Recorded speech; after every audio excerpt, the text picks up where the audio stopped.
Bueno, bienvenidos, gracias por sumarse a este espacio de niñez y adolescencia en la Universidad Popular de Invierno. Hoy contamos con la participación de Ximena, Diana, Denise y Gaby, muchas gracias. Quienes nos van a acompañar, nos van a compartir sus saberes, experiencias. Hoy escribí porque siempre me falta, me quiebro. Información más que valiosa. El taller empieza así.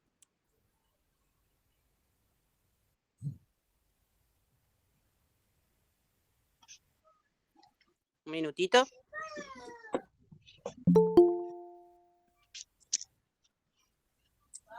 Sí, estoy en eso, mi amor. ¿Estoy en eso? Ahí estamos.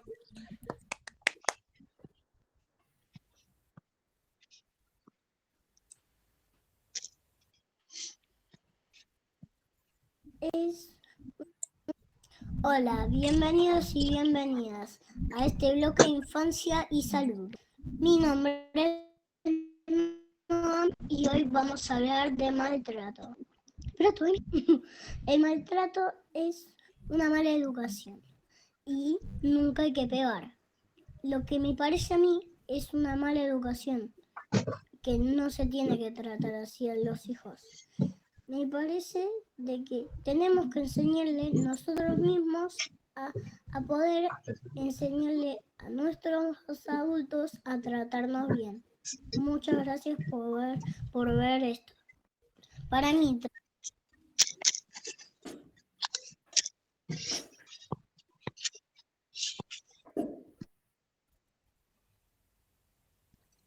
Bueno, siempre hablamos de que necesitamos escucharles, ¿no?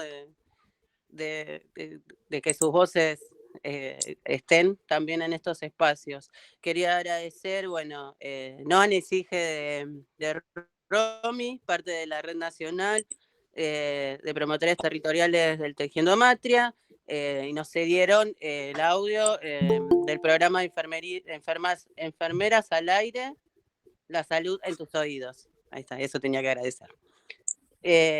Arranca Denise. Hola, ¿qué tal? Buenas noches, un gusto saludarlos. Mi nombre es Denise Lacoste, yo soy de Fundación Darboz, de Córdoba Capital. Así que bueno, un placer que estén hoy acá, que celebremos este encuentro en lo que es la protección de los niños, niñas y adolescentes frente al maltrato y la violencia sexual. Voy a compartir una presentación. El objetivo de la misma es poder dar herramientas de prevención y de concientización frente a la violencia sexual propiamente dicho.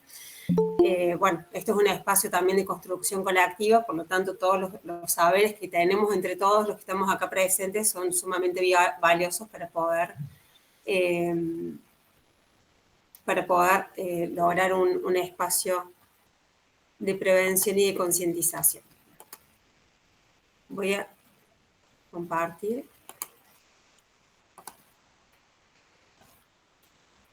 Ahí se ve bien, Nati.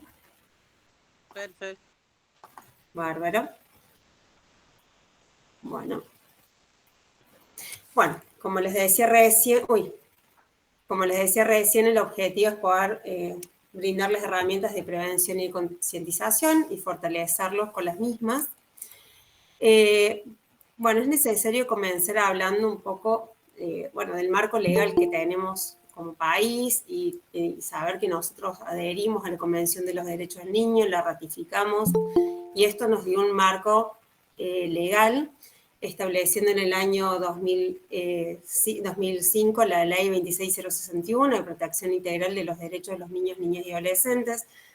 A partir de la Convención, los niños, niñas son sujetos de derecho que anteriormente, no lo eran. Y bueno, acá situé la Ley de Córdoba, que es la 9944, que se crea recién en el año 2011, acá en Córdoba Capital. Entonces, entendemos que estamos en un sistema de protección integral y esto nos direcciona en la corresponsabilidad de la protección de los derechos de los niños, niñas y adolescentes, entendiendo que todos, tanto la sociedad como el Estado, somos los responsables de garantizar estos derechos. Bien, todos somos promotores en lo que es el cuidado y el bienestar Otro de los marcos importantes que nos abre la Convención y las leyes es el interés superior del niño. Seguramente han escuchado hablar muchas veces del interés superior, que justamente nos dice su condición como sujetos de derechos, que tienen derechos a ser oídos y que su opinión se tenga en cuenta, a respetar plenamente el desarrollo personal de los derechos de los niños y de las niñas, considerando su edad, su grado de madurez, su capacidad de discernimiento, y que es importante su centro de vida.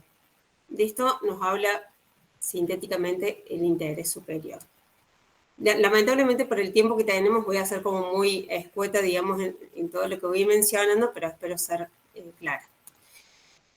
Bueno, otra de las cuestiones importantes a tener en cuenta es las estadísticas que nos rodean, que son lamentables y que lamentablemente crecen, digamos, el 85% de las situaciones de vulneración hacia la integridad sexual, de violencia sexual, digamos, son intrafamiliares.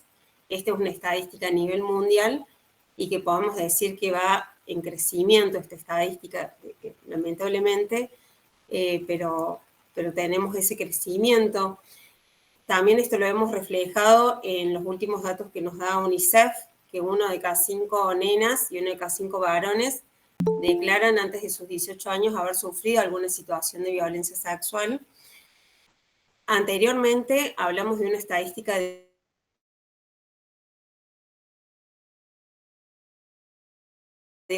lamentablemente esta situación.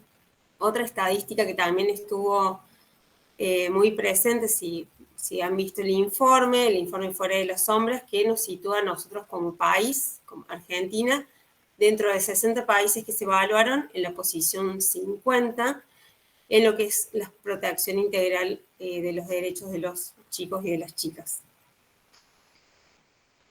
Otras cifras alarmantes es en torno a las redes sociales, que también es algo que está creciendo un montón, lo que es el grooming, el sexting, sharenting, bueno, que después esto ya lo va a hablar más Diana en profundidad, pero también son cifras que nos tienen que tener alertas en lo que es el cuidado y la prevención.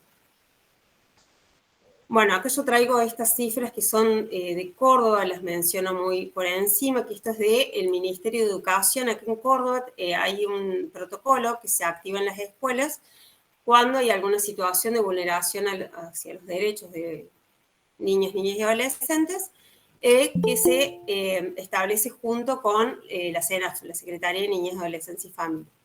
Entonces, ante alguna situación que se detecte en el colegio, se activa este protocolo. El último informe nos marca que entre febrero a septiembre del 2024 se asistieron a 256 niños, niñas, adolescentes.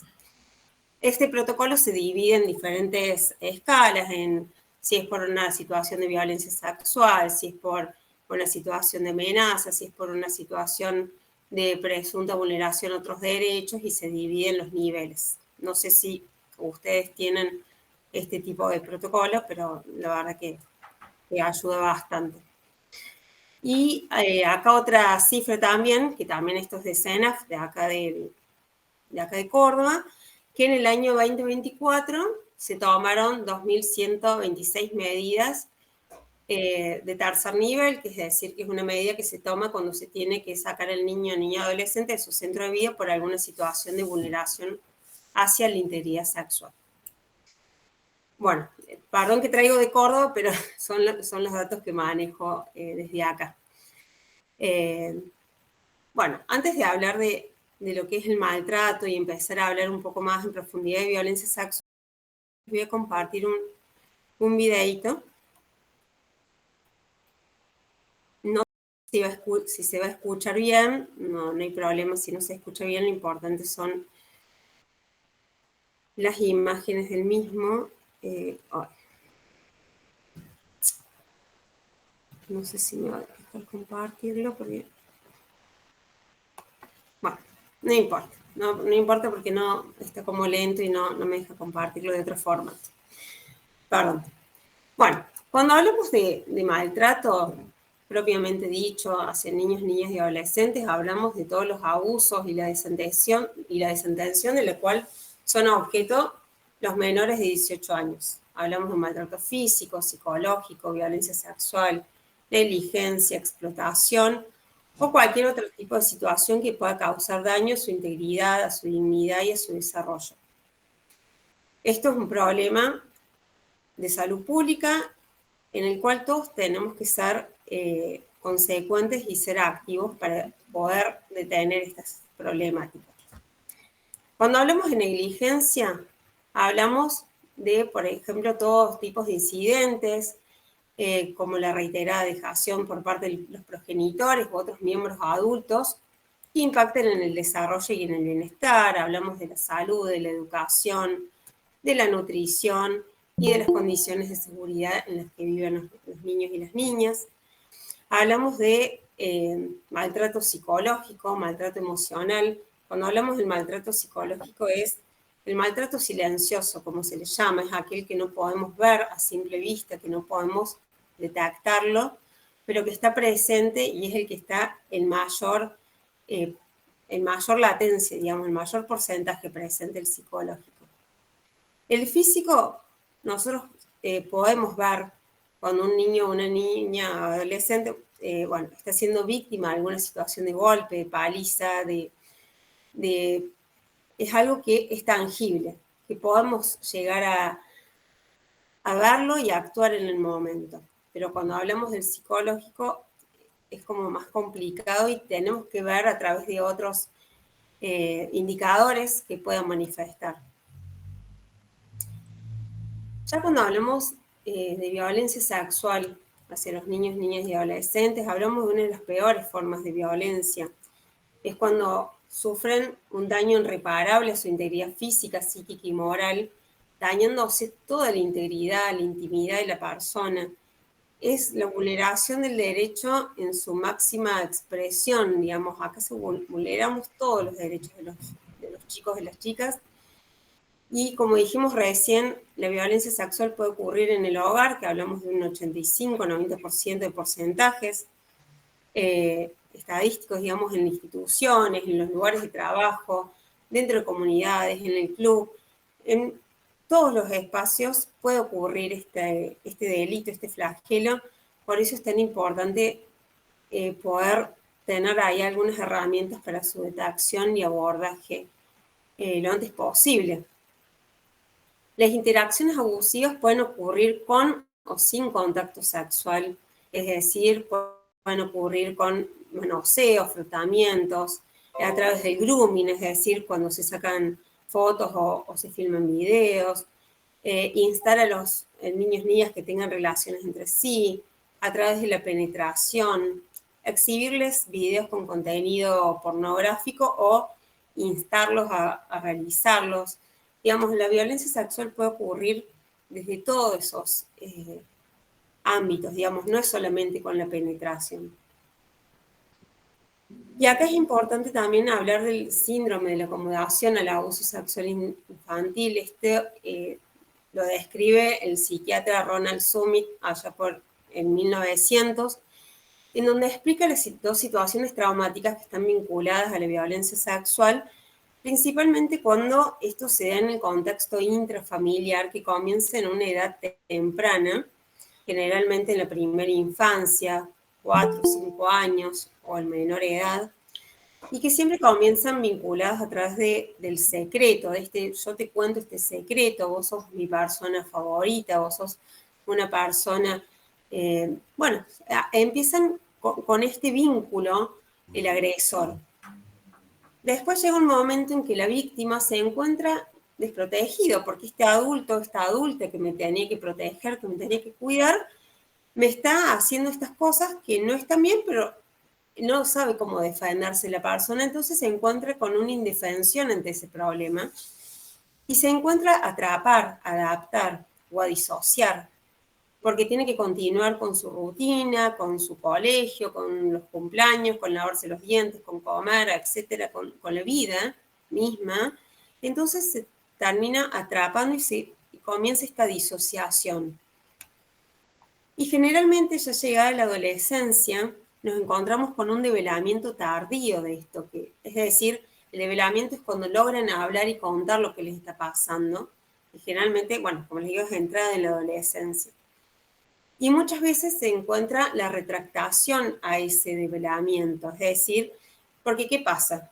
En su momento el agresor le dijo, si vos contas esto, la familia se va a separar, por ejemplo, o se van a ir a la calle, o va a pasar tal cosa, va a venir la policía, nos van a separar.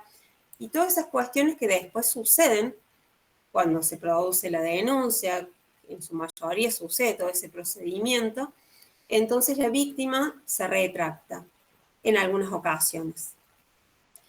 Por eso también es tan necesario que acompañemos y que creamos siempre en ese primer relato, en ese relato que nos dicen los chicos y que no nos mostremos, digamos, enfrentado a eso que nos están contando.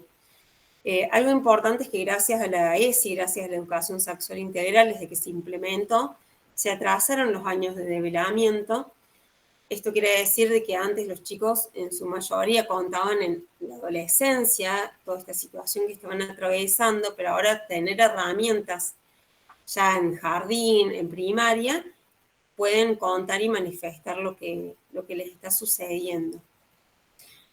En cuanto a los indicadores, tenemos diferentes formas en las que una persona víctima puede mostrar o hacer que se vea que está atravesando una situación de violencia sexual o de maltrato, digamos.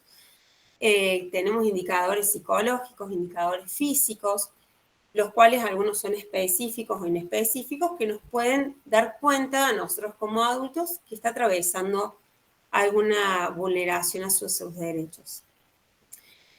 Esto lo voy a mencionar muy por encima, no, como siempre digo, digamos, son algunos indicadores, pero esto hay que consultarlo siempre con algún otro profesional para poder dar cuenta de que está atravesando una situación, digamos, no simplemente con lo que vemos y leemos aquí. Por ejemplo, algunos indicadores físicos específicos son lesiones en la zona genital o anal, sangrado, flujo vaginal en temprana edad, ya el HPV, bueno, ya el embarazo también. Algunos inespecíficos son, por ejemplo, la enuresis o la encopresis, es decir, que un niño que ya controló los esfínteres vuelva de vuelta a hacerse pis, a hacerse caca. Ese puede ser un indicador inespecífico que muchas veces hay que controlar y ver si es alguna cuestión orgánica, y si no, ahí sí empezar, bueno, a pensar que puede ser alguna otra situación a través del trauma que ha sufrido que tiene esos indicadores. Flujo vaginal en niñas prepúberes. Y como en lo que es psicológicos también tenemos específicos o inespecíficos. Un altamente específico es el relato de los chicos y las chicas. Cuando nos cuentan una situación que están viviendo, ese es el principal indicador y debemos tenerlo como principal referente y defender ese relato. Algún otro indicador, por ejemplo, son conductas hipersexualizadas, masturbación compulsiva, conocimientos sexuales que no son inusuales a la edad, a su desarrollo, juegos sexuales. Bueno, algunos inespecíficos, por ejemplo, son las fobias, los terrores nocturnos, querer permanecer prolongadamente en la escuela o en el espacio al cual acuden y no querer volver a su casa, autolesiones, intentos de suicidios, trastornos disociativos, anorexia, bulimia, problemas en la alimentación y demás. Como siempre decimos, esto siempre lo remarcamos cuando damos estas intervenciones, que el principal indicador es el relato. Por eso es muy importante que al momento de recibirlo podamos brindar la contención que sea necesaria. Bueno, esa es la idea de lo que vamos a hablar hoy, de lo que estamos hablando hoy. Por eso decimos sin miedo, hablemos de sexualidad en los espacios que estemos.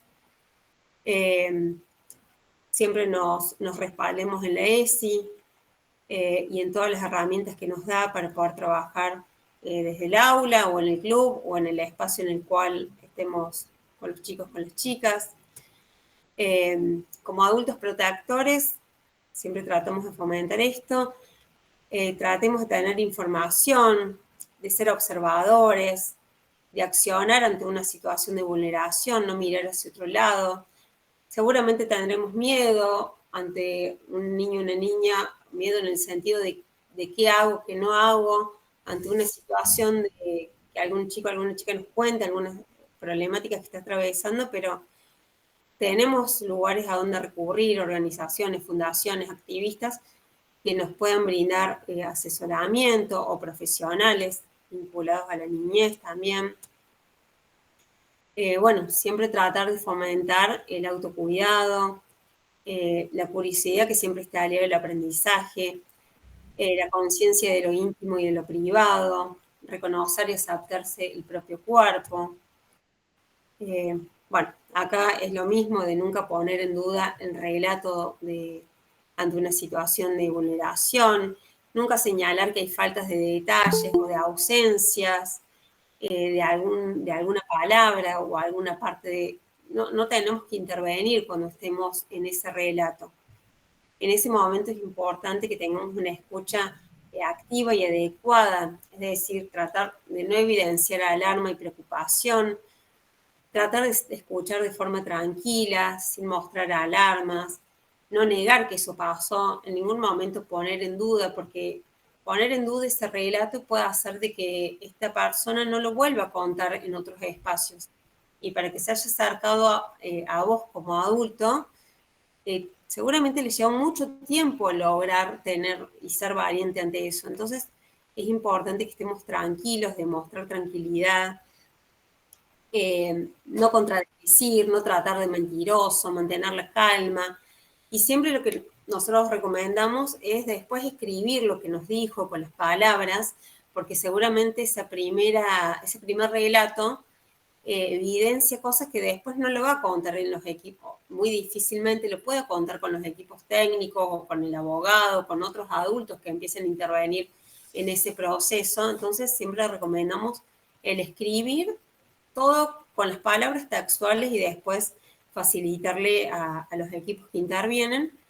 Y también es muy importante ser sinceros, porque esta persona nos va a decir, por favor, no cuentes de nadie, este es un secreto, no quiero que nadie se entere, bueno, con sus palabras, lógicamente, pero nosotros sí vamos a tener que contarlo, vamos a tener que denunciar. Por lo tanto, es importante que le digamos que vamos a tener que contarlo a otra persona, ya sea su madre, bueno, o en el espacio que sea propicio al adulto, que sea pertinente, o a la misma policía, pero que vamos a estar acompañando, la vamos a estar acompañando en ese proceso. Porque si mentimos ahí, volvemos a fallar y volvemos a entrar en este círculo de mentiras del cual está tratando de salir esta persona. Denis, te molesto un segundito, estamos ahí con el tiempo. Sí, ahí termino. Dale, muchas gracias. Estoy terminando. Bueno, esto es un poco más de los que les mencioné recién. Después, si quieren, les puedo compartir a los que les interese un PDF con este info. Y bueno, como importante, escuchemos con atención, seamos empáticos, no juzguemos, no preguntemos, brindemos seguridad y protección. Y si no sabemos qué hacer, podemos comunicarnos en la línea 102, 137, son líneas gratuitas, o con alguna organización, activista o profesional que conozcamos para poder actuar de forma correcta. Bueno, gracias. Dejo de compartir. Muchas gracias. Fui como muy rápida, muy concreta, pero sí, bueno, sí. atendiendo a los presentaste. Les comento que vamos a estar atendiendo todas las consultas que quieran hacer después de las exposiciones. Abrimos un ratito los Meet para quien quiera compartir. Eso por un lado, y por el otro pido disculpas porque siempre me cuesta hablar así, cuando me expongo me cuesta un poquito. Sigue Diana. ¿Te parece, Diana? Sí. Muchas gracias. Bueno, gracias. Ante todo, buenas noches a todas y a todos. Excelente tu exposición, Denise. Muy interesante la importancia de hacer hincapié en la ESI, de militar la ESI, de saber que podemos trabajar con ella y acompañarnos. Yo voy a estar conversando un poco sobre la salud y la educación hoy qué está pasando, qué les está pasando a las infancias y a las adolescencias, si realmente están en riesgo en la educación y en la salud en el día de hoy. Para esto, bueno, voy a hacer un pequeño recorrido de lo que es la inteligencia artificial, como para conocer un poco cómo los chicos se van alfabetizando en la misma, cómo van trabajando, para qué nos sirve. Y por último vamos a estar viendo los beneficios, las conclusiones de beneficios y las conclusiones de perjuicios, y vamos a ver entre todos de tratar de construir qué nos pasa con la inteligencia artificial en el día de hoy. Quiero contarles que estoy representando a AES, que es la Asociación Argentina de Educadores y Educadoras Sexuales, la única asociación que hay en la Argentina. Además de pertenecer a AES, que soy la secretaria, pertenezco a la Asociación de Psiquiatría Argentina, estoy en 2 capítulos, uno que tiene que ver con sexología y diversidad sexual, y otro que tiene que ver con violencia y lazos, además de pertenecer al Parlamento de la Mujer, donde allí tratamos todo este tipo de temas y los elevamos a proyectos para que puedan llegar a ser ley. Bueno, Pablo, te agradezco que me estés acompañando, que seas mi coequiper, y que bueno, que empecemos, pasar a la primera diapositiva para empezar a hablar sobre la inteligencia artificial.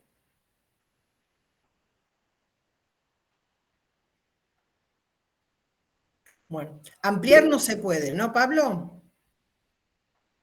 ¿Queda así? Creo que sí, por ahora. No se puede poner en copita como para que sea pleno, ¿no? Bueno, no importa. Lo intentaremos. Intentaremos. Hablar un poco de qué es la inteligencia artificial, cuándo aparece la inteligencia artificial, que muchos empezamos a conocerlas hace poco tiempo, o pensamos que es hace poco tiempo que apareció. Miren, la primera fecha habla de 1956, donde decían que era una ciencia o ingeniería para crear máquinas inteligentes. Más adelante se va avanzando y se habla de máquinas inteligentes para resolver distintos tipos de problemas. Luego, es decir, se va dando por eras y por etapas. En una tercera etapa se transforma esta inteligencia artificial y se mete en los ámbitos de nuestra vida, y se mete en la medicina, y se mete en la educación, en la salud, en la política pública. ¿Cómo se mete, por ejemplo, en la medicina? Cuando nosotros inocentemente hacemos preguntas a la inteligencia artificial sobre un resultado de un análisis, o hay muchas personas que actualmente están manteniendo sesiones de psicología con una inteligencia artificial. Lo que no saben es que están hablando con una máquina, con un bot, que no tiene empatía. No, todavía no deja. Ah, lo estás ampliando. Que no tiene empatía, que no tiene ningún tipo de acercamiento, ni tiene sentimientos como tenemos nosotros. En el campo educativo, si bien puede ser beneficioso porque ayuda a los profesores y a los alumnos, puede ayudar a hacer una evaluación de multiple choice, porque más allá de eso no puede hacer, no puede tomar una evaluación que sea a desarrollar, porque no tiene la capacidad para poder corregir una evaluación que se desarrolla. Todo lo que sea automatizado, sí puede intervenir la inteligencia artificial. También nos ha ayudado para conectarnos con el mundo en general, nos ha ayudado en distintas investigaciones, cuando buscamos información, pero siempre la tenemos que refrendar con otra fuente, porque no sabemos si lo que nos está contestando la inteligencia artificial es real. Bueno, si podemos pasar a la próxima. Para poder trabajar con la inteligencia artificial necesitamos una alfabetización digital, ¿sí? Poder tener una educación básica. ¿Qué es esta educación básica? Es la alfabetización digital que tienen los niños y las niñas más pequeñitos, que es saber manejar la máquina, saber comunicarse con la máquina, con los distintos dispositivos, ¿no? Con las distintas tecnologías digitales. Pero eso no significa que estén manejando la inteligencia artificial, sino lo que están manejando es cómo podemos trabajar con los distintos dispositivos. ¿Pasamos a la próxima? Para esta inteligencia, para esta alfabetización en inteligencia artificial, hay distintos momentos.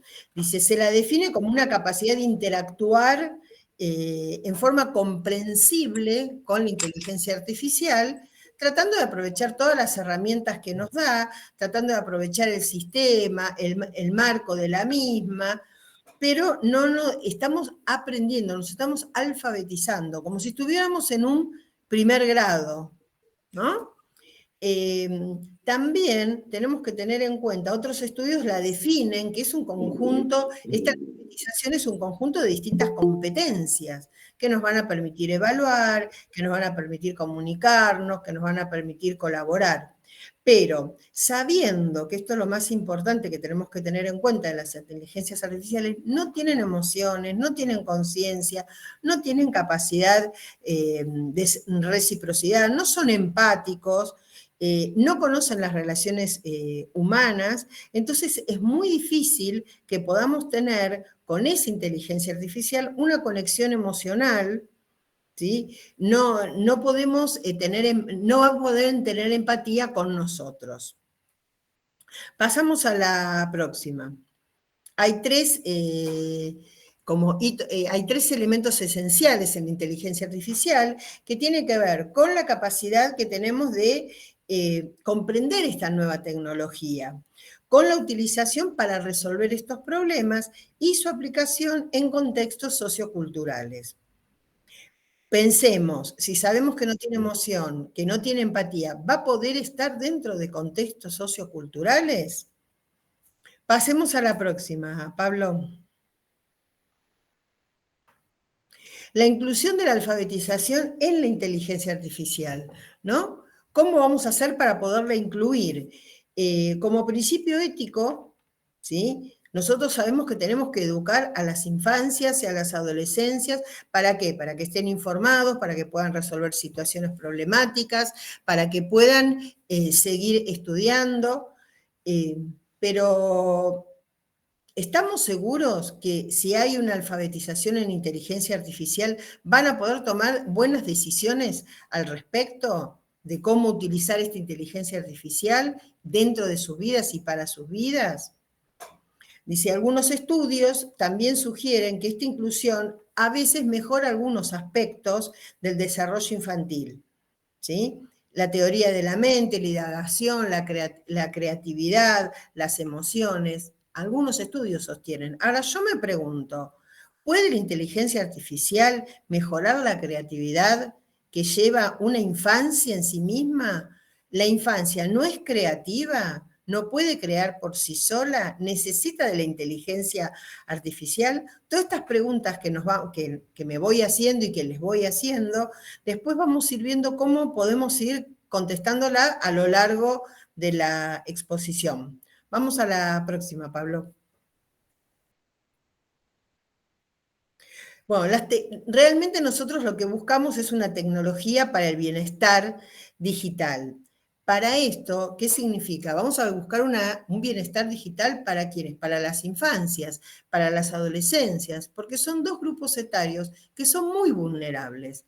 Las infancias, por no tener una capacidad como para poder discernir determinadas situaciones, y las adolescencias porque son muy vulnerables, justamente.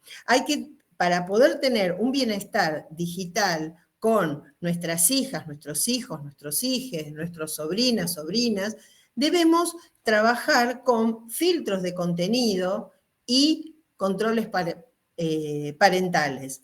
Esto mismo está dentro de los distintos dispositivos que podemos colocar para que ayuden a crear entornos más seguros para las niñas, los niños y los adolescentes, bloqueando algún tipo de contenido inapropiado, bloqueando algún tipo de contenido que no corresponde, como es la pornografía, como es el grooming. Es decir, van bloqueando distintos sitios para que las infancias y las adolescencias no puedan entrar. Yo siempre digo que además de estos controles parentales, lo más importante es acompañar a estas infancias, acompañar a estas adolescencias, no que estén frente a los distintos dispositivos gran cantidad de tiempo y sin ningún acompañamiento. porque a las infancias no hay que controlarlos, no hay que prohibir, sino acompañar.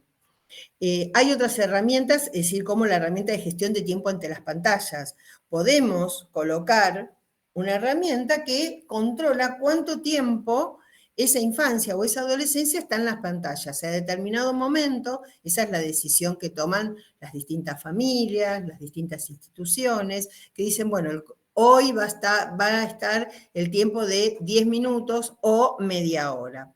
Y otra cosa muy importante es que tengan plataformas educativas seguras. Hay muchas plataformas educativas seguras, hay una de ESI que es realmente es muy bonita, muy ágil para trabajar, porque son preguntas y respuestas, y son plataformas educativas que son seguras. ¿Podemos pasar a la próxima? Bueno, además de tener una ciudadanía digital segura y tranquila, tenemos que hablar de una ciudadanía digital con perspectiva de derechos y también con perspectivas de género. Con perspectivas de derecho, es decir, que todos y todas y todes tengan las mismas posibilidades, los mismos derechos. Por ejemplo, el enseñar el uso de las tecnologías aplicando los derechos y las responsabilidades. Esto incluye los ejes de la ESI, el respeto de la diversidad, la privacidad, la intimidad, la expresión de identidades sexuales, las diversidades funcionales. Aclaro diversidades funcionales por si alguno de los presentes por ahí no está manejando esta terminología, es cuando hablan de la discapacidad. ¿Dónde se aplican estos conceptos claves, esta ciudadanía digital con perspectiva de derecho? En distintos talleres. Cuando damos un taller, por ejemplo, de ESI, podemos estar aplicando, obviamente que siempre vamos a aplicar perspectiva de derechos y de género, pero lo podemos aplicar a través de la inteligencia artificial. Cuando hacemos debate sobre el consentimiento digital, no solo hay que tener consentimiento, sí quiero que te acerques, no quiero que te acerques, también tiene que haber un consentimiento a nivel digital si yo quiero o no quiero compartir mis imágenes íntimas, mis imágenes privadas, es decir, esto que yo siempre les digo a las infancias y a las adolescencias, cuando yo subo una foto, es como que subo una hoja, que cuando la toma el viento, la lleva a recorrer distintos caminos. Nunca sabemos dónde va a terminar. Por eso es tan importante esto del consentimiento. Yo sé, por ejemplo, que le voy a pasar una foto mía a Natalia. Ahora, ¿qué va a hacer Natalia con esa foto mía?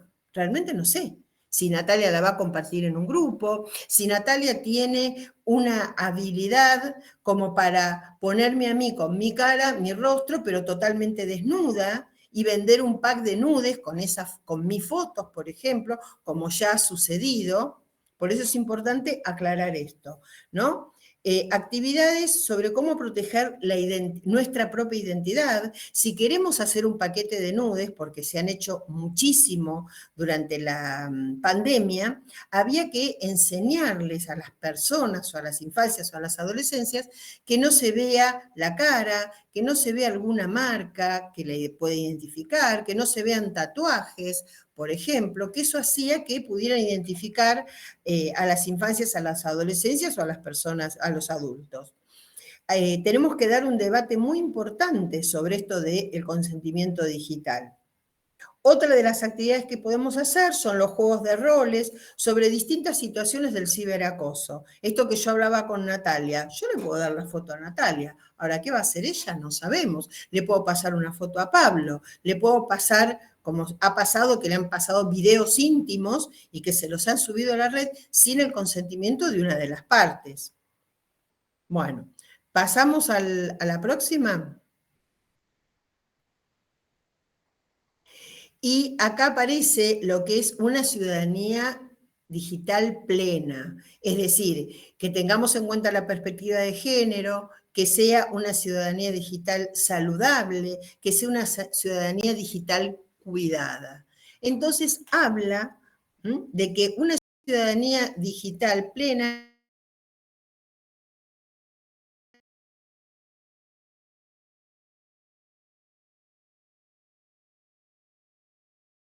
los derechos y reducir los riesgos en el ciberacoso. Contar con los saberes ¿qué? De poder manejar los dispositivos, manejarlos bien, saber que hay que pedir consentimiento antes de poner una imagen, antes de poner la voz de otra persona, para poder reducir todos los riesgos posibles de los ciberacosos. También recordemos que la inteligencia artificial puede tomar la voz de una persona y replicarla, cambiar las palabras que dice, pero sí usar el mismo tono de esa persona y nosotros confundirnos y pensar que es la persona y que en realidad quien está hablando es la inteligencia artificial. Pasemos a la próxima. No pasó. Se enojó y dijo. Bueno, hay dentro de las tecnologías hay distintos espacios, ¿sí? Para la exploración de la identidad identitaria. La digital como un espacio de búsqueda, cuando nosotros tenemos el espacio digital, lo podemos usar como un espacio de búsqueda. Los adolescentes especialmente son los que más investigan y los que más tiempo están tratando de identificar tratando de identificar ya sea la expresión de género, ya sea sus categorías binarias, ya sea explorar temas del cuerpo, de sexualidad, de relaciones, exploran absolutamente todo, sobre la sexualidad, sobre el género. Bueno, hay estrategias educativas como para que esta exploración identitaria, esta búsqueda en el espacio, pueda ser lo más saludable posible, ¿no? Crear recursos digitales confiables sobre la diversidad sexual y de género.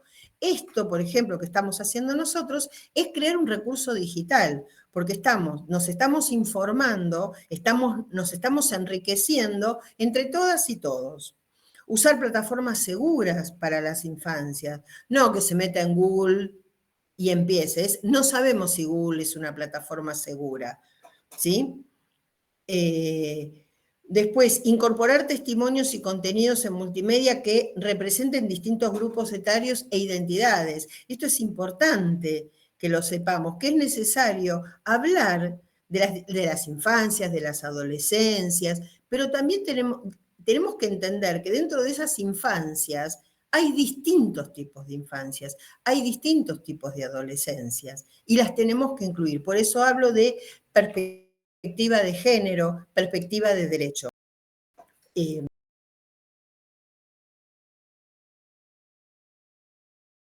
También sobre todas las dudas posibles, y no criticar y no prohibir, sino cuando un niño abro la habitación o entro en algún lado y veo que un niño, una niña o un niño está mirando pornografía. ¿Le prohíbo que mire pornografía? ¿Lo critico? No, me siento junto a esa infancia y pregunto, ¿qué estás mirando? ¿Para qué lo mirás? ¿Qué quieres saber? ¿En qué te puedo ayudar? ¿Cómo te puedo asesorar? Aplicamos la enseñanza de la ESI, pero no prohibir, sino asesorar, acompañar, estar junto a esa infancia para ver qué es lo que está buscando y cuáles son las dudas y qué es lo que le falta saber. Porque dicen que lo que no se aprende con la ESI se busca en la pornografía, lamentablemente. Bueno, podemos pasar a la próxima. Bueno, a pesar de todo lo que estuvimos charlando, hay beneficios dentro de la inteligencia artificial en la educación, porque se puede llegar a lograr un aprendizaje personalizado. Cuando trabajamos uno a uno, se hacen aprendizajes adaptativos, se hacen tutorías personalizadas, y todo lo podemos hacer a través de la inteligencia artificial. Podemos tener acceso a distintos recursos educativos, que obviamente quien los va a buscar es la persona que esté capacitada como para poder trabajar buscando estos recursos, ¿no? Una persona que esté capacitada en ESI, una persona que esté capacitada en perspectivas de género, en perspectivas de distintas identidades. Y también hay apoyo para los educadores. Muchas veces podemos sacar información, podemos automatizar las tareas administrativas que tanto tiempo nos lleva a los adolescentes y a los docentes, y tan tedioso que es de hacer. y hacer análisis de los datos educativos, por ejemplo, cuando se hace una evaluación y se quiere saber qué porcentaje hubo de aprobados, de no aprobados, ¿no? Eso para ese tipo de cosas nos puede ayudar. La próxima, que tenemos más beneficios. Por ejemplo, la inclusión y la accesibilidad. Cuando tenemos una persona que tiene un problema de una diversidad funcional en cuanto a la parte visual, podemos tener una charla con ella y podemos es un beneficio que nos da la educación al tener la inteligencia artificial.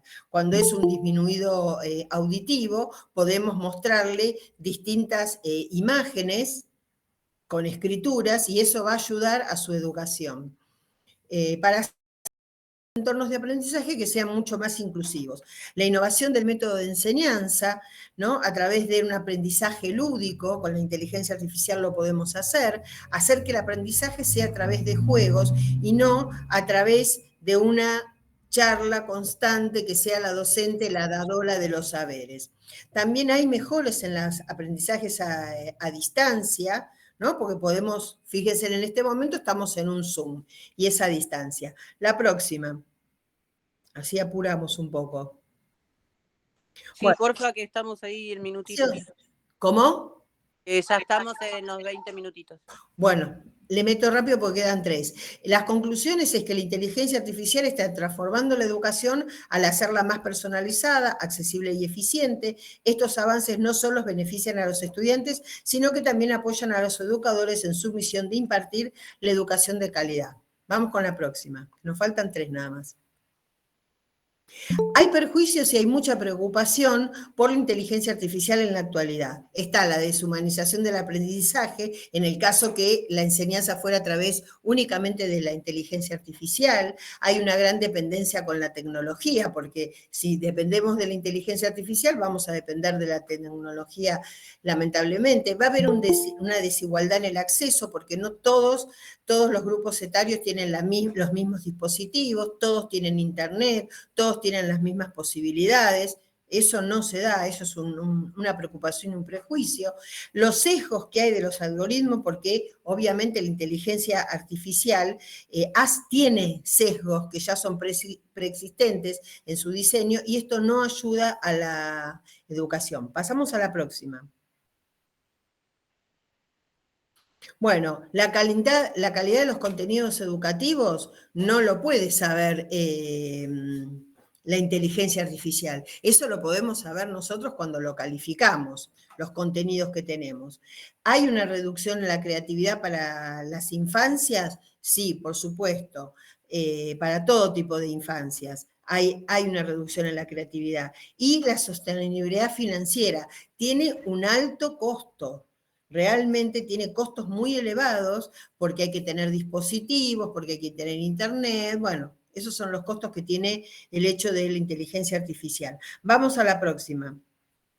Bueno, la complejidad de la integración. No todos estos grupos etarios pueden integrarse rápidamente por la complejidad que tiene. Hay cambios en el rol docente y hay una evaluación y una retroalimentación que no se da. Pasamos a la próxima, que es una situación que se dio, un caso tristemente que fue real, que fue un adolescente que se enamora del bot, de su inteligencia artificial. Este adolescente tenía 14 años, termina suicidándose porque se da cuenta que es un bot, que no puede amarla, que no lo puede amar, que no se pueden conocer. Este es un prejuicio que también tiene. Sigamos. La conclusión de los prejuicios es, aunque la inteligencia artificial tiene el potencial de transformar positivamente la educación, es importante abordar y mitigar estos prejuicios y estas preocupaciones para garantizar que su implementación sea equitativa, ética y efectiva. La alfabetización de la inteligencia artificial a las infancias y a las adolescencias para prevenir el mal uso de las mismas. Seguimos.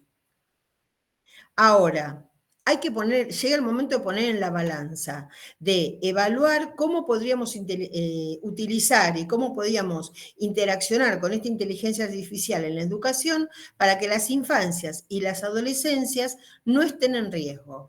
A lo largo de toda la disertación, cuando yo hablé de infancias y adolescencias, me referí a todas las infancias y a todas las adolescencias, a las infancias trans, a las infancias no binarias, es decir, a todos, lo mismo en las adolescencias.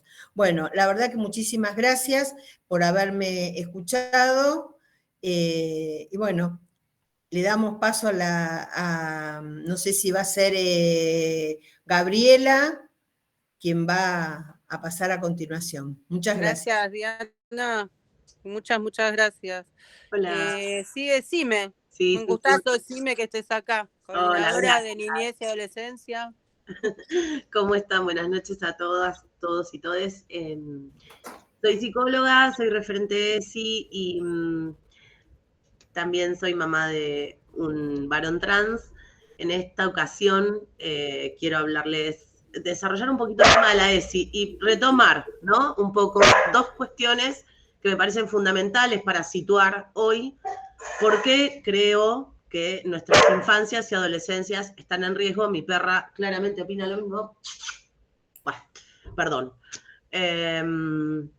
¿Por qué creo y creemos que nuestras infancias y adolescencias están en riesgo? ¿Y por qué la ESI, que esa es como la idea principal a transmitir, es nuestra herramienta principal para lograr vivir una vida libre de violencias? Entonces, primero, no sé si todas las personas que están en este momento conocen cuáles son los ejes principales de la ESI. Los quiero repasar rápidamente.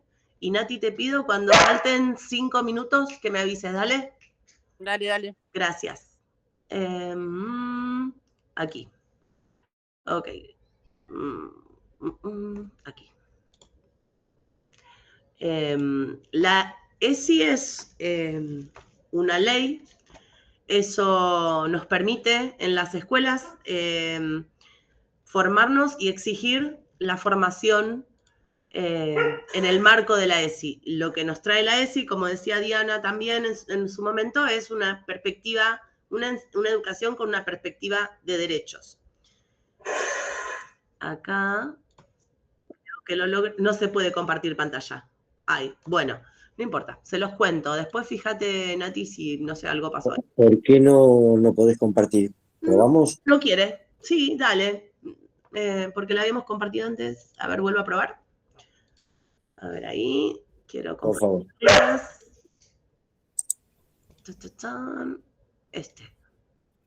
Ahí va. Ahí. Compartir. No quiere. Bueno, no importa. Se los cuento rápidamente, así no demoramos. Esto tal vez, ya les digo, es como medio Vox Populi, tal vez no, y por eso me pareció importante repasarlos. Nuestra ley de ESI tiene 5 ejes conceptuales. Respetar la diversidad, cuidar el cuerpo y la salud, ejercer nuestros derechos, reconocer la perspectiva de género y valorar la afectividad. Veníamos conversando entre las panelistas cómo la ESI fue un objeto de ataque principal de este gobierno desde el inicio y cómo vienen proponiendo reemplazar la ESI por algo que llaman educación emocional. Me interesa fundamentalmente contarles que todos estos ejes en realidad están relacionados, ¿no? Si yo voy a respetar la diversidad es porque tengo una perspectiva de género y también entiendo que todas las personas tienen derecho a una vida libre de violencias. Reconocer las emociones es lo que nos permite poder resolver los conflictos, como decía Diana, de una forma más humana, ¿no? También no hay una ética sin reconocernos en nuestra humanidad.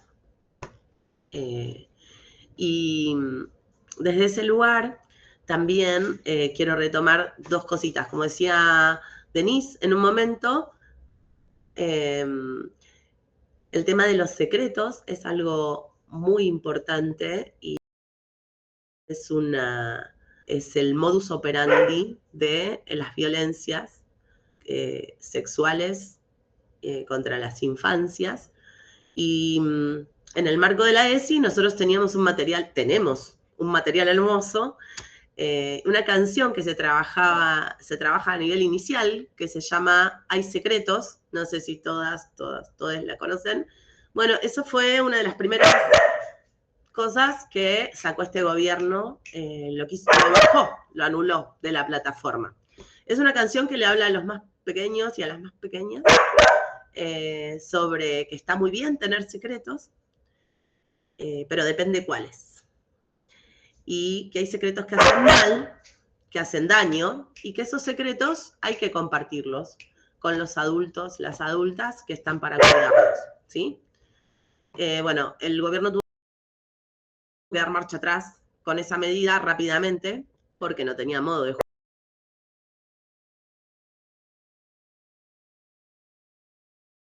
La ESI continuó, ¿sí?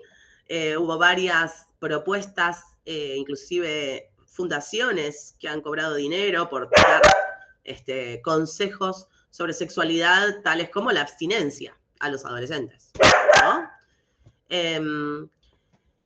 Y acá es donde me gustaría retomar algo que plantea Liliana, que es por qué este gobierno elige,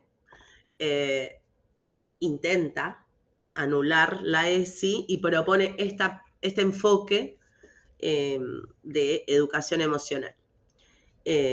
Ahí ella, Liliana Maltz, que es una de nuestras principales referentes en lo que hace a la ESI y siempre muy en contexto, muy actualizada, lo plantea que el enfoque que proponen es un enfoque donde las emociones se pueden ordenar, separar y sobre todo gestionar, ¿sí?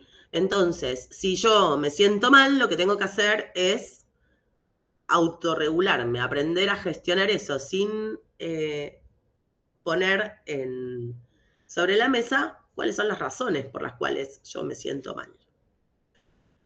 Contexto, ¿no? Todo, y además hay que ordenarlas, y además hay que estar felices, siempre, por decreto. En un contexto, digamos, donde la mayoría de los chicos son pobres, y donde, que también lo conversábamos con las panelistas, en el último año, por lo menos desde mi experiencia, en un barrio popular donde trabajo, los chicos, las chicas están cada vez más solos porque sus familias, en el mejor de los casos, están trabajando más horas y están muy solos para poder comer. Entonces están expuestos todo el tiempo a muchas violencias. Y bueno, y la propuesta entonces, ¿cuál es? Que se autorregulen, que se autoformen también, y en ese punto es donde encaja, creo, como bien decía Diana, la tecnología, ¿no? La tecnología puesta a favor de proponer a estos chicos, chicas, y a los adultos y adultas también, formas de vivir que deshumanizan. Nos deshumanizan y nos ponen fuera de contexto, ¿sí? Fuera del contexto social, económico, histórico. Y esa es la forma, como dice Liliana, de cosificarnos. Contra esto, la ESI propone exactamente lo contrario, que es poner en diálogo nuestras emociones, y hace mucho eje en intentar deconstruir los estereotipos de género, que son la forma en que se reproducen todas las violencias en lo cotidiano, ¿sí? El mandato de masculinidad, como trae Liliana muy apropiadamente, la trae a Rita Segato para pensar la crueldad, ¿no? Estas pedagogías de la crueldad que son la forma en que se reproduce el patriarcado históricamente y que se reproduce todos los días. Y ahora vuelvo a nuestro contexto actual. ¿no? Y les quiero traer una nota de un video de un chico que se llama Ian Moche. No sé si todos saben quién es Ian. Ian es un chico autista de 12 años que hace mucho tiempo trabaja mucho en las redes para que la gente conozca de qué se trata el autismo, para que las personas podamos entender cómo hacer para que las personas con discapacidad en general y con autistas en particular podamos vivir en una sociedad más amigable. Él todo el tiempo hace hincapié en esto, ¿no? En su intento de aportar a una sociedad, nuevamente, más empática y libre de violencias.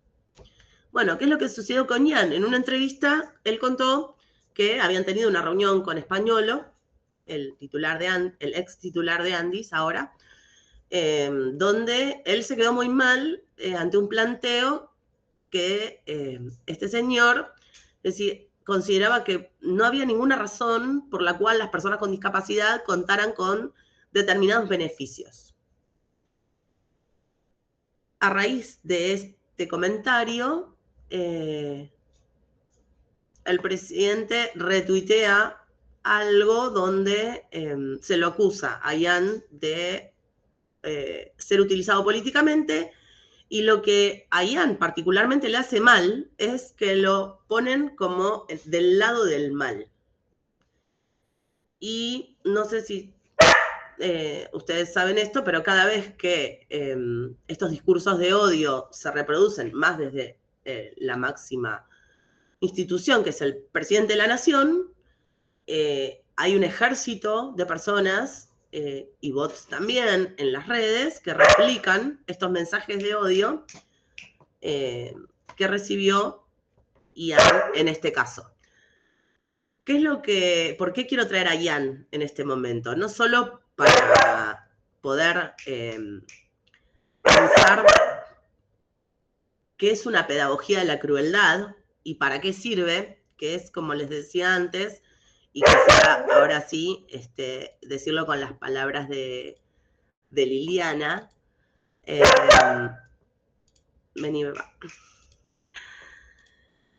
y que retoma Rita Segato en este punto, ¿no? Donde explica que la crueldad lo que hace es naturalizarse en el ejercicio sistemático, ¿sí? Todos estos discursos de odio que pululan por las redes lo que hacen es ir naturalizando las violencias. Y vuelvo a decir, cuando esto viene de la máxima representación institucional, que es el presidente de la nación, bueno, esto tiene para abajo, derrama, en cierto punto, autorizando estas violencias, ¿no? Bueno, quiero que escuchen la respuesta de Ian a esto, que no solo fue... se los voy a mostrar directamente. 12 añitos tiene.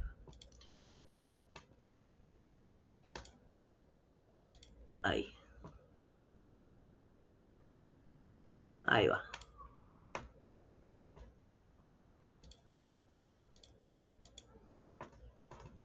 No se escucha, ya le pongo el volumen.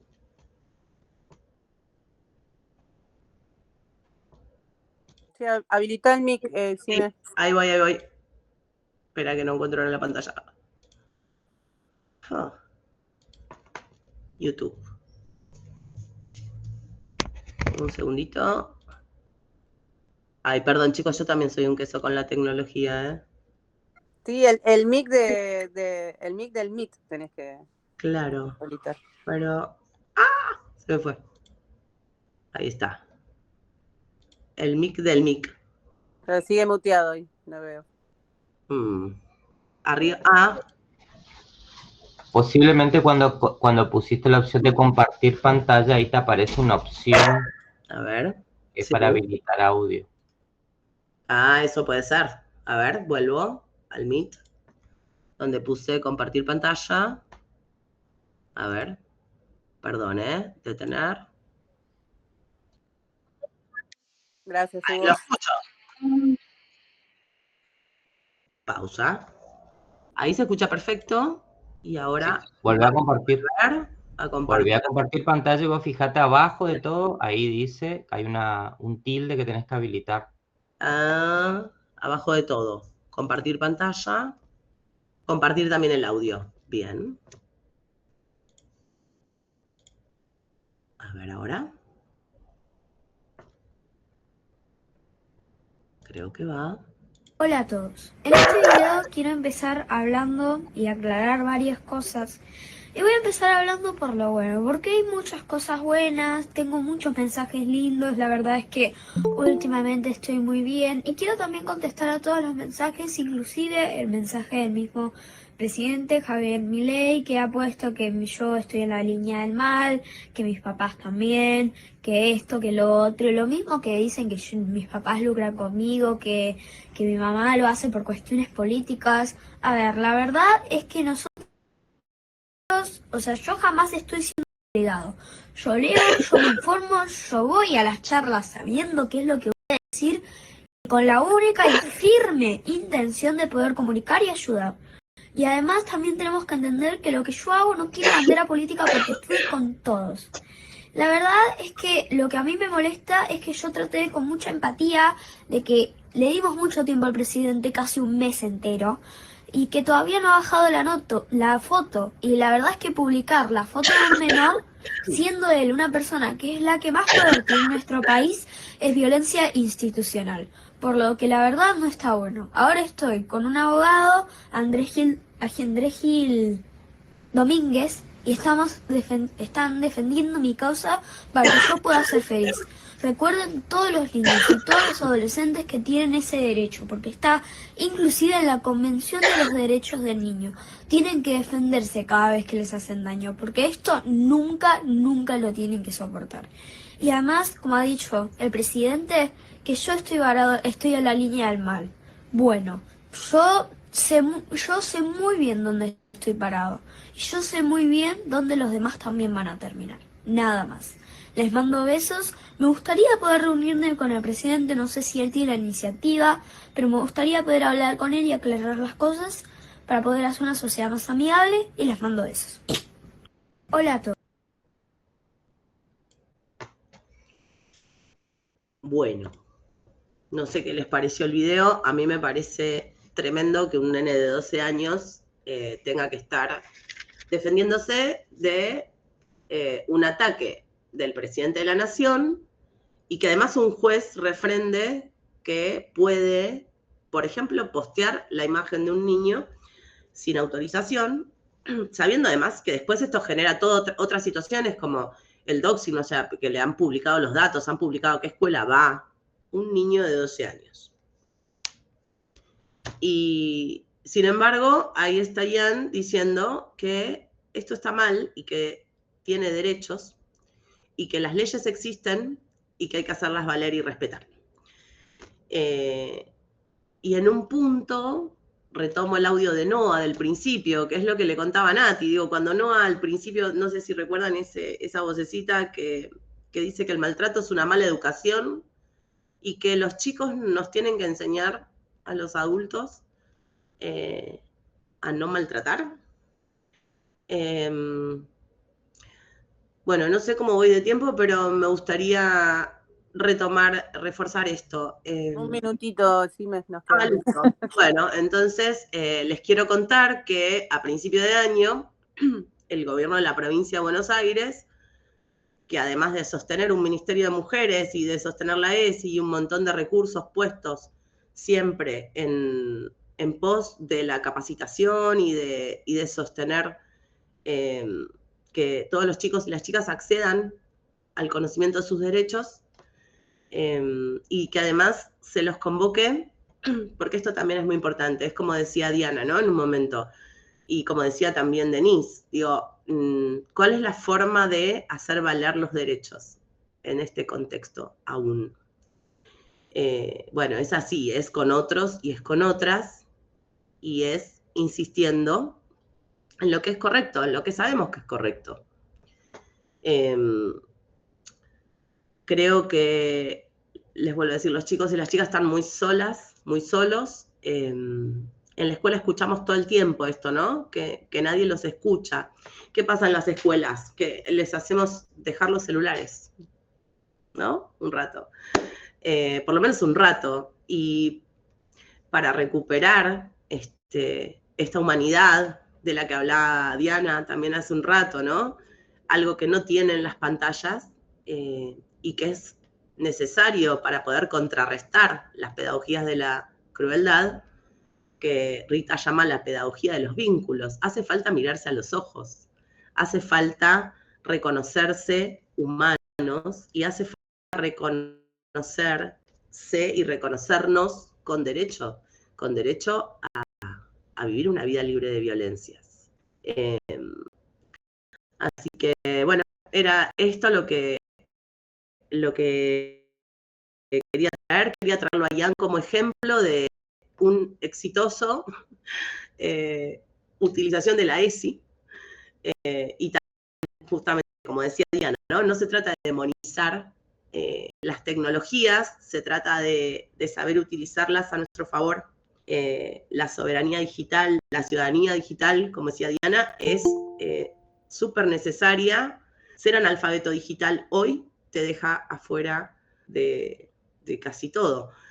Pero bueno, es esto, es aprender a utilizarla con respeto y a nosotros como adultos, bueno, empezar a pensar un poquito cómo nos estamos manejando, pues les decimos a los chicos que no pueden hacer tal cosa, no pueden hacer tal otra, y evidentemente nuestra sociedad está teniendo serios problemas para poder, por ejemplo, resolver conflictos mediante el diálogo, ¿no?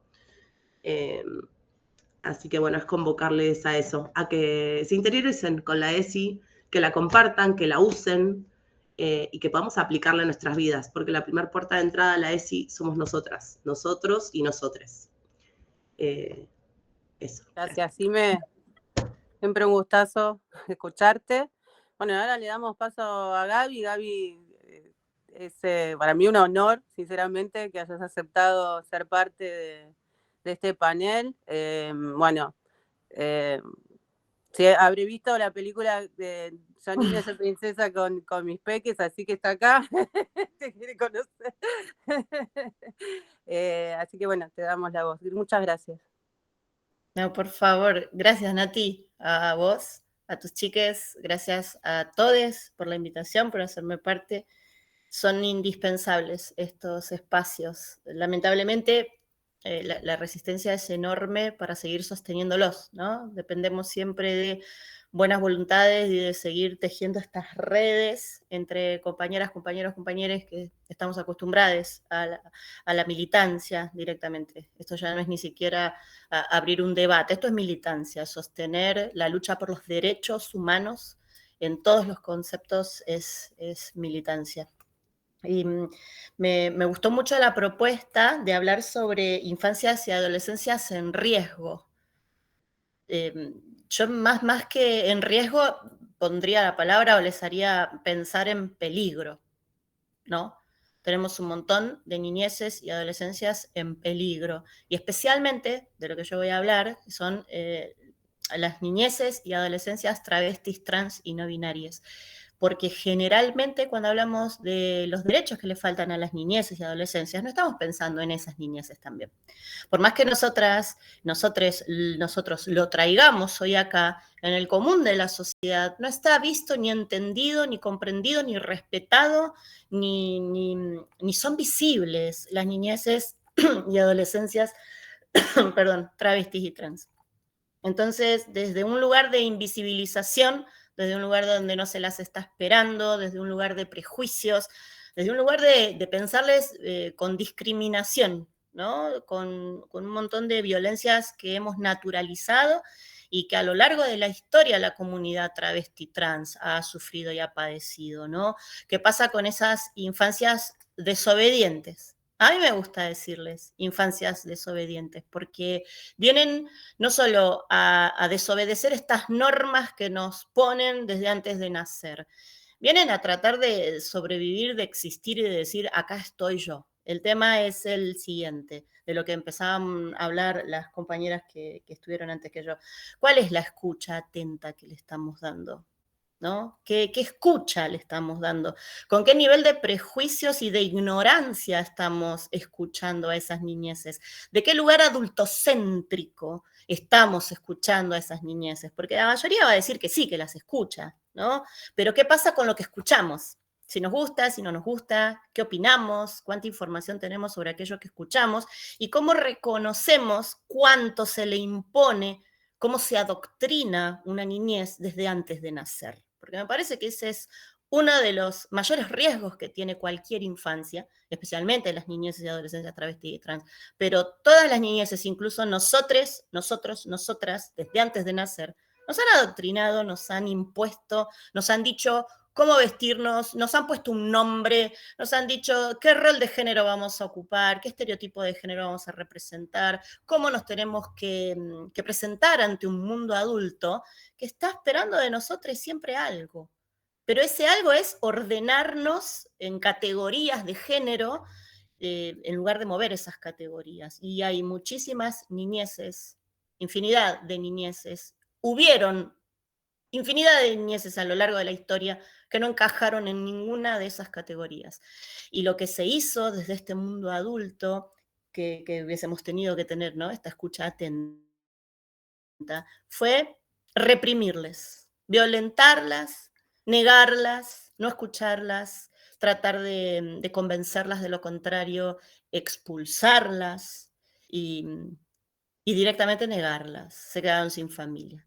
Cuando hablamos de niñeces y adolescencias travestis y trans, yo supongo que todas las personas que estamos acá a esta altura de la historia y a más de 13 años de la ley de identidad de género, estamos ya entendiendo de qué estamos hablando cuando hablamos de niñeces y adolescencias travestis y trans. Pero bueno, si no, más adelante si necesita reforzarlo, lo reforzamos. El tema es quitar el foco de observación en el cual ponemos a estas niñeces y adolescencias y empezar a ponernos nosotros, las personas adultas, en ese foco de observación, ¿no? Pensaba, esto que decía Diana también, ni siquiera les podemos respetar en esto de compartir sus fotos, su intimidad. Imagínense lo que pasa con una niñez trans travesti, que ni siquiera se la está esperando, ni siquiera estamos esperando ni sabiendo qué hacer dentro de nuestro hogar, que es el primer lugar de maltrato, expulsión, violencia que sufre una niñez. Es su propio hogar, donde tendría que ser abrazada, respetada, querida. Es el primer desabrazo, es el primer no, vos no existís. Es la primera paliza también. Es la expulsión del hogar. Es el hacerles entender que hay algo mal en ellas, en estas niñeces, que hay un cuerpo equivocado, que no nacieron de la manera correcta, que son anormales, que son desviadas, que son perversas, ¿no?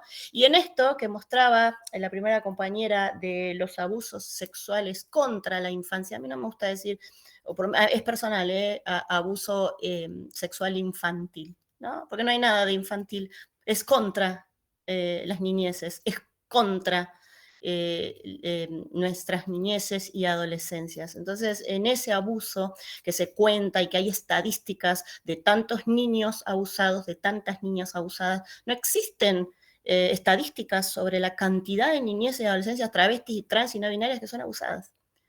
Y creo que quizá, esto es también otra opinión mía de la que me hago cargo, en ese rango que es mucho más amplio de los varones abusados, deben ser mayoría de varones quizás gays desde la infancia, ¿no? De un montón de chicas trans que no han sido escuchadas y se han tratado, porque lo que denuncia la comunidad travesti trans es un enorme abuso sexual por parte de personas adultas desde el centro de la familia y después la explotación sexual en el sistema prostituyente. O sea, tenemos un montón de niñas, niños y niñeces, adolescentes trans, travestis y no binarias que han sido y que siguen siendo parte del sistema prostituyente porque han sido expulsados de sus hogares. Entonces, cuando no estás en la estadística, cuando la familia no te espera, cuando en la escuela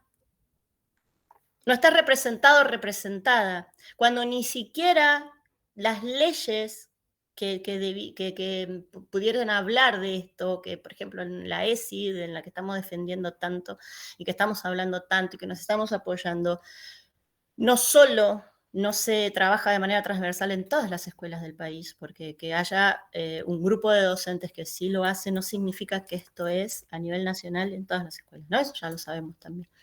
Pero esta ESI, que tanto queremos y defendemos, tampoco te muestra las corporalidades travestis y trans, tampoco habla específicamente, tiene apartados, le han puesto anexos, le han puesto parches, pero esa niñez no solo sigue en riesgo, sino que está en un peligro inminente. 35 años de expectativa de vida tiene la comunidad travesti trans. Entonces, todas las niñeces trans, travestis y no binarias entran dentro de esa expectativa de vida porque no se está haciendo mucho dentro de un sistema que debiera educar al resto. Porque el problema acá es el contexto violento y el contexto que pone en riesgo a estas niñeces y adolescencias trans y travestis. El tema es que hay vidas que importan y hay vidas que no importan tanto. Y en esto que traía Jime de la pedagogía de la crueldad, no hay mayor representación en este momento de esa crueldad que desde quien nos gobierna hoy. Ha hecho desastres con la ley de identidad de género. Se ha instalado desde aquel discurso de Davos el triple más, no sé cuánto lo puedo cuantificar, de violencia cuando el presidente de la nación nombró, acusó y directamente dijo que las personas homosexuales eran pedófilas, ¿no? Llevar a ese nivel a una orientación sexual o a una persona es de una crueldad infinita porque ahí estamos hablando de los discursos de odio. Y los discursos de odio que se instalan en la sociedad y en gente que realmente no está de acuerdo con... Yo sufro todo el tiempo ataques por redes sociales, ¿no? O sea, yo para mucha parte de la sociedad que se cree con la libertad de escribirme o de mandarme mensajes, soy perversa, soy una loca enferma, soy una desquiciada, estoy, no sé, maltratando a mi hijo varón vistiéndolo de mujer, cuando ya hace más de 14 años que llevo una lucha por los derechos de niñeces y adolescencias trans travestis en el país. 14 años. Cuando mi hija Luana se eligió su propio nombre, tenía 4 años. Y ahora Luana tiene 18. Y estamos sufriendo exactamente las mismas violencias porque sí, tiene 18, vos puedes creer. Me sonríe, qué hermosura. 18 años, ya termina la escuela secundaria, ¿no? El año que viene quizás pueda estudiar en un terciario o ingresar a la facultad. Esperemos, ¿no? Que pueda continuar con ese derecho que tiene, como todas las personas, de estudiar. Pero las violencias no cesan, los ataques son continuos. Tenemos dentro de los adolescentes trans, travestis, 40% de índice de suicidio, que eso no sale en ninguna estadística. Entre el 65 y 70% de las escuelas no saben qué hacer con una niñez o adolescencia travesti trans, la violencia que sufren dentro de los baños, más allá de sus hogares, cuando la familia llega a entender cuánto tiene que soportar esa niñez y hay algo que se instala socialmente como algo súper, heroico, no sé cómo decirlo, a ver si me puedo explicar. Qué bueno que esa niñez sea valiente, ¿no? Pero qué valiente que es, pero mirá lo que hace. Bueno, las niñeces tienen que hacer lo que las niñeces hacen. Las niñeces no tienen que estar obligadas a ser valientes. Las niñeces tienen que jugar, tienen que estar protegidas por un mundo adulto que les garantice los derechos, el bienestar, la dignidad, la educación, la salud, etcétera, etcétera. Y sin embargo, cuando vemos las personas adultas que no sabemos qué hacer con esa niñez, empezamos a halagar y decir, che, mira, qué valiente, qué bueno. Claro, porque esa niñez tiene que hacer lo que la persona adulta no está haciendo, no se está haciendo cargo. Entonces, hay una realidad que tampoco es visible, que cada vez que se habla de niñeces y adolescencias travesti y trans, hay una respuesta como para desarticular o quitarle la importancia de lo que estamos diciendo, que inmediatamente comparan y dicen, bueno, pero también hay niñeces abusadas, también hay niñeces pobres, también hay niñeces con discapacidad, también hay niñeces, bueno, dentro de todas esas poblaciones, las niñeces trans también son pobres, las niñeces trans también tienen discapacidad, las niñeces trans, travestis también sufren abusos, son las que más abusos sufren, o sea, sí se habla desde la ignorancia, pero hay una planificación que en este contexto y en este momento viene directamente y específicamente desde el gobierno de exterminio. La misma sociedad que las discriminó históricamente, que las puso en el sistema prostituyente, que las condenó, las expulsó, las criminalizó, es la que hoy dice, bueno, pero ya estamos mejor. Pero ahora con la nueva sociedad, pero las niñeces ahora, los adolescentes, viste que tienen la cabeza más abierta. No, eso no es verdad. Hay que preguntarle a los adolescentes trans travestis lo que sufren dentro de una escuela secundaria. Y no somos las personas adultas que no somos ni trans, ni travestis, ni no binarias, las que vamos a decir que todo está mucho mejor. Hay estadísticas que realmente, más allá de que estén en riesgo, delatan que están en peligro. Y el peligro es su vida. Y a veces cuando no te pasa, a veces cuando no tenés en tu familia o dentro de tus seres más amados, porque no todo el mundo ama a una persona trans, travesti, cuando no la tenés entre tu corazón, quizás no puedas ver el peligro que corren. Pero hoy, gracias a toda la lucha de la comunidad travesti trans, no solo tenemos la ley de identidad de género que tenemos que seguir militando, resistiendo, amparándonos, protegiéndola, luchando para que siga existiendo, sino que tenemos la enseñanza, ¿no? Del orgullo, de la reivindicación, de transformar ese insulto en orgullo, en libertad, en resistencia, pero no nos equivoquemos. Resistir, podemos resistir nosotras, las personas adultas. Las niñeces no tienen la obligación de resistir y no pueden resistir en cada espacio que transitan la violencia con las que las estamos mirando. Entonces, creo que a respuesta de esta charla, ¿no? Que tenía que ver con las adolescencias y las niñeces en riesgo, creo que nos tenemos que hacer una pregunta enorme, no solo nosotros, sino hacérsela a toda la sociedad. ¿Qué estamos haciendo para que esas niñeces no estén en riesgo? ¿O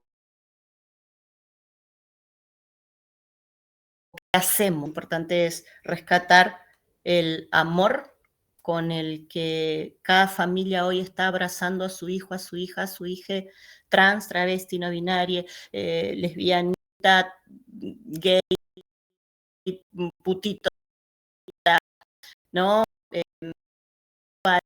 La familia hoy estamos resistiendo y siendo escudo de la violencia que sufren nuestras hijas a cada momento, en redes sociales, en los discursos de nuestro presidente, dije nuestro, qué horror, del presidente de la mitad de los argentinos, porque mío no es y el de ustedes supongo que tampoco. Me parece que la reflexión va por ese lado, ¿no? ¿Qué es lo que no estamos haciendo para que estas niñeces, todas las niñeces, estén en riesgo? ¿Y qué vamos a hacer para que ya no estén en riesgo?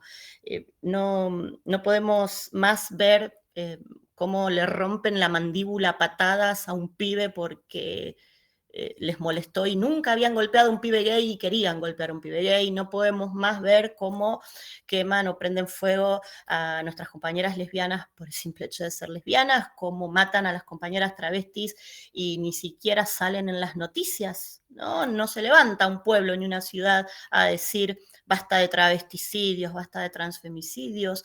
No tenemos ni siquiera noticias de dónde está el cuerpo de Tehuel.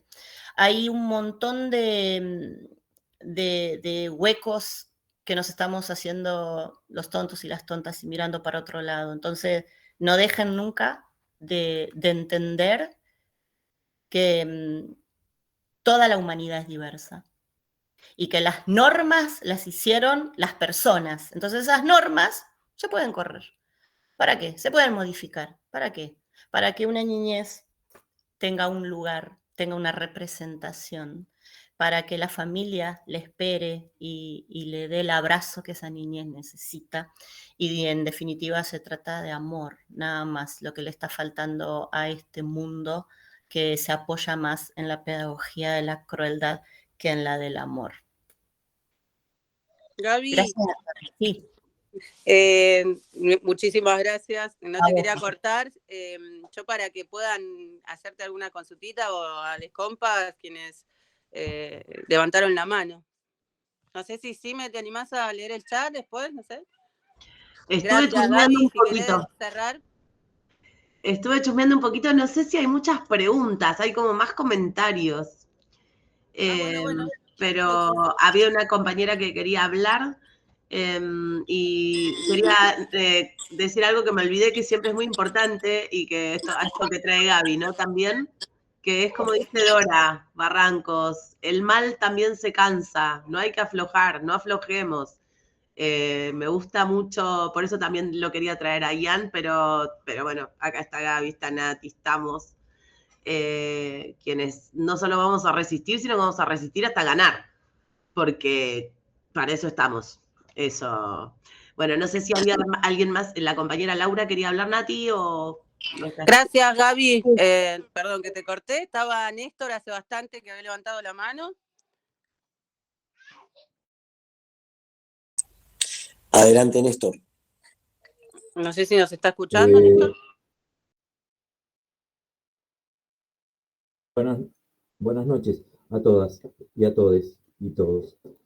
Simplemente quería decirles esto, que en la juventud que los caracteriza la mayoría, bueno, está la potencia que tienen para enfrentar esto que permanentemente está agazapado y que es lo anticivilizatorio. Simplemente decirles una cosa, empecé a trabajar en el Estado para terminar con la ley del patronato, la ley Abbott, en el año 84, y hace 7 años me retiré, ya con una ley de protección integral de derechos del niño. Lamentablemente desde el Estado he visto transcurrir y trabajando en adicciones, en penales, en psiquiátricos, con discapacidades, porque en un principio las discapacidades, y siempre hago hincapié en esto, eran verdaderas, eran veras, se le decía, y después empezaron a mezclarse esto, todo por problemáticas de los dioses estos que son los jueces, ¿no? De familia, de menores que existían. Por eso les digo que no se distraigan, nada más es eso, ya que el enemigo está siempre agazapado y quiere volver a las etapas del Homo erectus, digamos. Bueno, podría explayarme mucho en todos estos casi 40 años que transcurrí, ¿no? en las niñeces, pero el tiempo prima. Así que fuerza a todos. Néstor, bienvenido a compartir cuando quiera. Esto me parece que da para más. Ya vamos a hacer algo más. Laura Moyano, diga. ¿Se me escucha? Sí. ¿Cómo estás? Bueno. 2 minutitos, así podemos circular la palabra. Hola, Diana. A Diana la conocí en un congreso de psiquiatría y bueno, y me ha ayudado un montón en mi carrera. Y nada, ha colaborado un montón. Yo soy técnica superior en acompañamiento terapéutico. Creo que el problema acá está en la educación. Yo presenté dispositivos, porque hice una diplomatura en acompañamiento a niñeces y adolescencias trans, ¿no? Y a sus familias. Y presenté para trabajos prácticos dispositivos justamente sobre diversidad, ¿no? Sexual. Porque no se habla. Y estamos hablando de mentiras acá y de engaños. Y también la problemática está en la educación y en la salud. porque hay psicólogos, hay psicólogas, que ante estas cuestiones le dicen al niño, a la niña, al niñe, que bueno, que en la casa sí pueden usar vestidos o pantalones o lo que sea, pero que en la escuela no.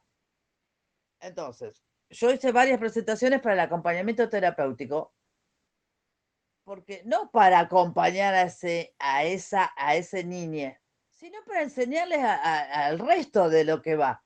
Porque hay niños que nacen con, niñas que nacen con vulva, niños que nacen con pene, niños intersexuales y otros niños también. Entonces, es importante la educación, porque se enarbolan banderas y paradigmas que después no se cumplen. Porque yo estoy haciendo tramo pedagógico ahora y la materia que tengo que rendir ahora, escuela y diversidad, es un oprobio. La diversidad sexual. Habla del racismo, alguna pelotudez de perspectiva de género mal dada. Entonces, ¿cómo vamos a pretender que los docentes puedan entender algo? No entienden nada. Y a los niños se les enseña a mentir porque le están diciendo, ocultate, usa vestido en tu casa, pero en la escuela no. Habla como quieras en tu casa, pero en la escuela no. Entonces, ¿de qué estamos hablando? Es por la educación. Y los paradigmas que marcan en la educación es una cosa, pero no. Que una profesora de niñez y adolescencia, de acompañamiento terapéutico, me diga que la perspectiva de género y la transexualidad y la diversidad sexual de las niñeces es un exceso, es mucho. O que te diga que fulano, ay sí, qué churro que es, pero lástima que patea para el otro lado, es muchísimo. Y que un docente, cuando le estoy presentando un dispositivo para acompañamiento a niñez, adolescencia, trans a su familia, diga, claro, porque yo lo viví en carne propia, porque mi hijo Nicolás, que ahora es Emma, y le digo, por eso el dispositivo, aparte de interrumpirme, no entiende nada, porque ya es el nombre que usted le puso cuando vio el genital, pero su hija Emma, es su hija Emma hace un montón. Entonces, viene por la educación, y este simposio era de salud y educación. Entonces, empecemos por la educación. Y la Muchas ESI no. gracias, Laura. Perdón. Bueno, gracias. Hay otros muchas gracias. Sí, siempre con la ley de género bajo el brazo hay que caer a las Sí, escuelas. pero hay que militarla y hay que imponerla. Sí, sí, se entiende. Vamos con María Cristina, después Alicia, nos quedan unos minutitos. No, yo lo que quería decir era que cuando habló Denise, es muy importante la mirada que nosotros tenemos que estar preparados para ver las situaciones. A mí me pasó un caso con un nene, una abuela que me dice, ay, no hace caca, dice que le duele la cola, esto, lo otro. Le digo, ya te vas al hospital, yo ya voy para allá. Llegué y le tuve que explicar a la doctora, por eso digo que esto tiene que, la ESI o la formación tiene que estar en salud, en educación, o sea, tenemos que formar a esa gente. ¿Qué había pasado? La pareja de la mamá había abusado de él y gracias a Dios, charlando con la doctora, había un policía, bueno, y ahí hicimos toda la denuncia, todo, y bueno, por supuesto, le sacamos al chico a la madre porque vivía en un ámbito que no estaba. Pero me costó mucho que esa doctora entendiera la situación. Por el otro lado, quería preguntarte, Gaby, ¿cómo está siendo el tema de la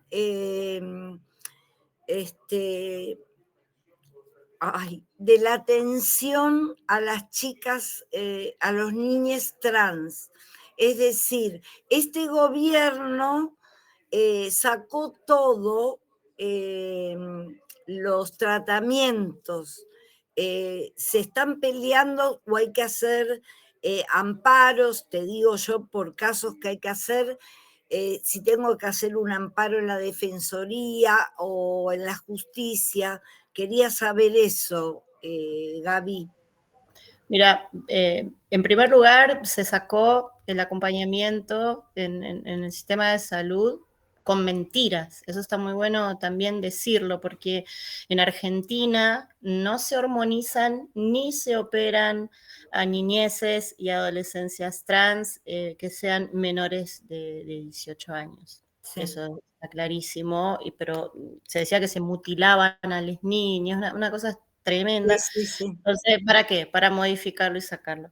La verdad es que quienes estaban en tratamiento con recurso de amparo que se presentó ante la justicia están siguiendo el tratamiento, pero no hay, por ejemplo, no sé,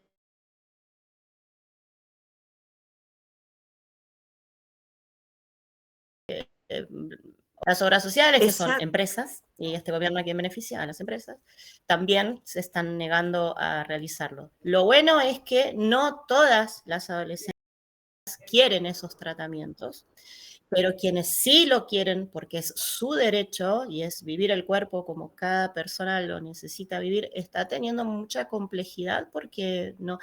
Es más, viste como con la interrupción voluntaria del embarazo, cuando está una ley, bueno, hay muchos profesionales que se oponen a la misma ley, o sea, porque acá no va lo que vos opines, es lo que vos tenés que garantizarle en el sistema de salud a ese paciente. Bueno, imagínate ahora con esto de la ley de identidad de género, no hay lugar para operar, así antes había que esperar, no sé, para mayores estoy hablando, siempre para mayores de 18 años. Si había un lugar para operar a cada 3 años, bueno, ahora listas de espera, olvídate porque no hay lugar en los hospitales para operar a la gente, no sé, que tiene una situación de enfermedad urgente. Se está desfinanciando absolutamente todo. Dentro de este contexto es peligroso absolutamente todo. Una cosa, Gaby, también. Tengo un caso, Mora, que le dijo a la mamá que quiere ser varón. Ella se viste como varón. ¿Vos podés ayudar porque también, como hablaba la compañera, hay psicólogas que todavía no les entra en la cabeza, ¿viste? Le dijo, déjala que como que todavía no va a determinar nada. Pero ella me lo comenta a mí que ella no quiere ser nena. Cada vez que menstrua sufre. O sea, vos en tu asociación tenés... Lo hablemos en privado, así no exponemos dale, tampoco. Dale. Nos falta Alicia, que nos quedaba con la mano levantada, así porque ya estamos sobre el tiempo. Porfa, Alicia.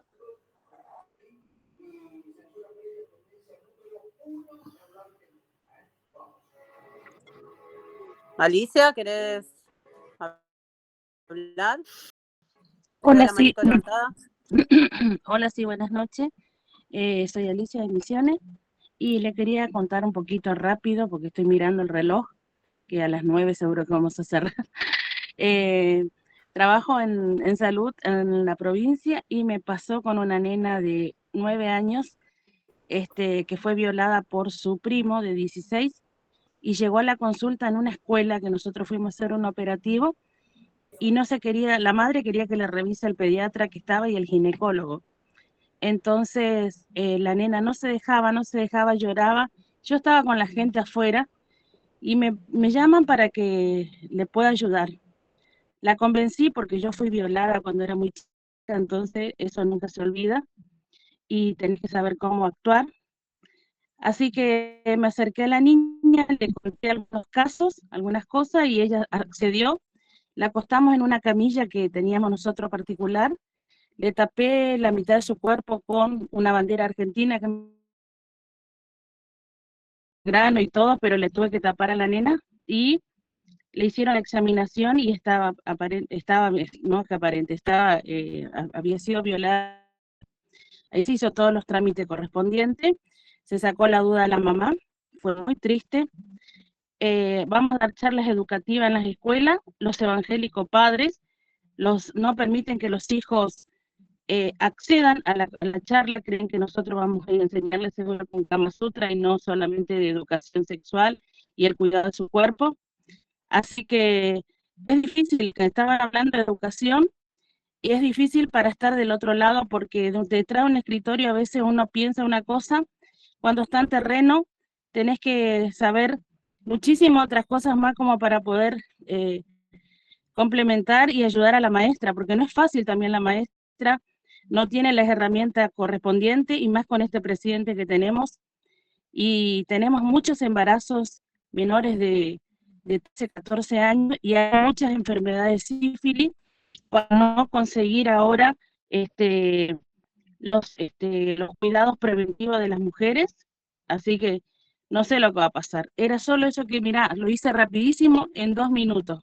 Quería contar eso.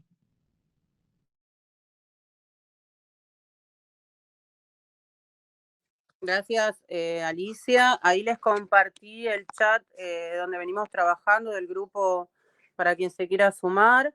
Bueno, si hay alguien más o ya estaríamos con el tiempo. La verdad, un orgullo este equipazo que se armó así.